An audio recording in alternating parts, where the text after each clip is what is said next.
Inge Liman, 1888-1993, a découvert le noyau interne de la Terre. En 1928, elle obtient son doctorat en géodésie et devient la directrice du département de sismologie de l'Institut royal danois de géodésie.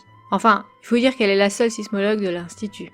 Si le Danemark n'a pas beaucoup d'activités sismologiques, il est situé aux antipodes d'une zone très active dans le sud du Pacifique.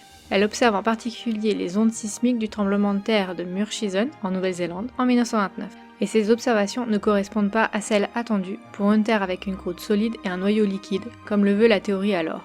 Elle cherche donc un modèle qui pourrait expliquer ces observations. Elle finit par conclure qu'il doit exister un noyau interne, ou graine, solide, au centre du noyau liquide.